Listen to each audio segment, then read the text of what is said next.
ኧረ እስኪ ጨርሰው ከሆነ ሊያቸው። ግን ቆይ እቃሽን የት ልታረጊው ነው? የሆነ አዲስ ጎጆ ወጮች አሉ። ለእነሱ ነው ልሰጣቸው ያሰብኩት። ያው ፍቅር ሀብታምም ሆንሽ ድሃም ሆንሽ ከተዋደድሽ ኑሮ ይጣፍጣል በጣም እንጂ። ለመኖር ራሱ መጓጓት ትጀምሪያለሽ። አዎ አሁን ያልኩሽ ልጅ አብረን ያደግነው። ለፍቅር ገንዘብ መሰረት እንዳልሆነ በእነሱ ማሳያ ይቻላል። በጣም እኔም ይሄንን ሁሉ የሚያስጨንቁኝን ነገሮች አልፌ እንደ ታሪክ ለማውራት ያብቃኝ። ነገም ዛሬ ይሆናል። ትናንትናንም አልፈኑ ነው እንጂ ነገ ነበረ። በህይወትሽ የሚጸጽትሽን ነገር አታድርጊ እንጂ ሁሉም ነገር ያልፋል። እሺ ሀንዬ እና በቃ ቆይ መተሽ አትሰናበቺንም እንዴ? አይ እኔ እኮ የቤት ኪራይ ስለደረሰ ላውጣው ብዬ ነው እንጂ 1 ሳምንት ምናምን እኮ ቆያለሁ። ስለዚህ በቃ መሰነባበቻ ፕሮግራም ይኖረናል አይደል? እሺ በቃ አሁን ላያቸው። አብረን እንሂዳ። እኔም የሚታገዝ ነገር ካለ እንዳግዝ። እሺ እንግዲህ ዛሬ ሐረግ ድራማ እንዳያችሁት ነው። በጣም ገራሚ ሆኗል። ከምር እኔ የሌለን የተመቸኝ በቃ ፍቅራቸው ምናምን ጨማምሯል። የኪራና የጽናት ፍቅር የሌለ ጨምሯል። ከምር ዛሬ ደግሞ ያው ብራምባ ሰበረሎ ሲባል ነበር እነ ኪራ ቤት ማለት ነው። እንደውም ናሆም ሲቀልድበት ነበር፣ ሙድ ሲይዝበት ነበር ብራምባ ሰበረው እያለ ናሆም ሲቀልድበት ነበር። ጽናት ላይ ደግሞ ሰኒ ስትቀልድባት ነበር።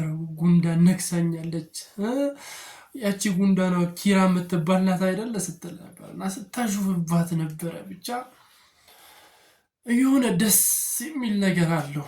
አሁን እየተሰሩ ያሉ ሲኖች በጣም ደስ ይላሉ። በቃ ፍቅር የበዛባቸው ምናምን ጥል የሌለበት እንደ በፊቱ ንትርክ፣ መጨቃጨቅ፣ መጋጨት የሌለበት እየሆነ መጥቷል። ያ ነገሩ ደግሞ በጣም ምርጥዬ ነው። እስቲ እንዴት አያችሁት? የዛሬውን ክፍል ማለት ነው። እንዴት አያችሁት? የምር በጣም የተመቸኝ በጣም ማለት ነው። ጭቅጭቅ ምናምን የለም። ደግሞ ዛሬ የተለየ ነገር ያየ ነው። ሀኒ መታለች። ሀኒ መረቋ ጠፍታ ነበር። የምር ጠፍታ ነበር እና ለድራማው በጣም ድምቀት ነበረች። ቀሽት የሆነች ልጅ ነበረች እና የተወሰነ ያክል ጠፍታ ነበር። የተወሰነ ፓርት ላይ አልነበረችም እና ዛሬ መታለች። እንግዲህ ያው ግን ብትመጣም ተመልሳ ልትወጣ ነው።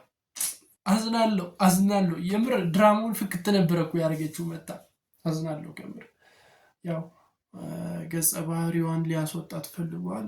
ባሏ ውጪ ቀድሞ ሄዷል። ከዛን እሷም ልትወጣ እንደውም ያላትን እቃ የቤት እቃ አዲስ ጎጆ ለሚወጡ ሰዎች ልትሰጥ እንደሆነ ለጽናት ነግራታለች እና ሊያስወጣችሁ ነው። ከምር ሊያስወጣችሁ ነው።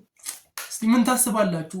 በሀኒ ከዚህ ድራማ መልቀቅ መውጣት ያዘናችሁ ሰዎች አላችሁ? እኔ የምር አዝኛለሁ። በጣም ምርጥዬ ነበረች እና እስካሁን ያሳየችው ፐርፎርማንስ የሚደንቅ ነው፣ የሚገርም ነው። ብቻ ጭዌ ምናምን አዋቂ ሆና የገባችበት የሆነ ደስ የሚል ነገር አላት። ብቻ ሊያስወጧት ነው።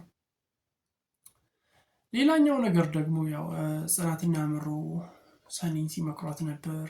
አሁን ትልቅ ነሽ፣ ብቸኝነት ይበቃል፣ ወንድ ያስፈልግሻል እያሏት ነበር። ወንድ ያስፈልግሻል ምናምን እያሏት ነበር። እሷ ደግሞ ያው የኋላ ታሪኳ ላይ የሆነ ትራውማታይዝድ ያደረጋት ነገር አለ ጭንቅላቷን ከእህቷ ጋር በተገናኘ እና በዛ ጉዳይ ወንድ አትቀርብም፣ ወንድ ስታይ የሆነ ኮሶ የሆነ ፊት ነው ማሳያቸውና ስትል ነበር። ብቻ ግን ብቸኝነቷ በጣም ጎርቷታል ከሚባለው በላይ። ለምን እንደ ሀሳብ እኔን አያስገቡኝም? ብቸኝነቷን የሚያጠፋላት ሰው አድርገው ለምን እኔን አያስገቡኝም? ሐረግ ጽናት ድራማ ላይ ግን የምር ለምን አያስገቡኝም? እኔን እንደ ሀሳብ ደረጃ ምን ታስባላችሁ? እዚህ ድራማ ላይ ቢያስገቡኝ ሜንሽን አድርጉላቸው እስቲ። የምር የሰኒ ብቸኝነት በስቷል፣ አባርርላት ነበር በቃ ቢያስገቡኝ ማለት ነው። ብቻ አስቢበት እያሏት ነው። እሷ ደግሞ በጣም ብስጭት ውስጥ ገብታለች። በእህቷ ጉዳይ እያስፈራሯት ምናምን ነገር ነው እና እየተበሳጨች ነው። ብቻ ከምር ግን ያው የሰኒ ብቸኝነት በስቷል። አልበዛ? የምር በስቷል። ምን አለ ይህን መልክ ቢያስገቡበት። ምኞትና ምን አያልቅም አሉ።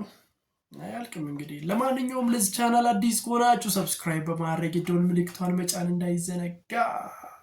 በሚቀጥለው እስክንገናኝ ባባይ።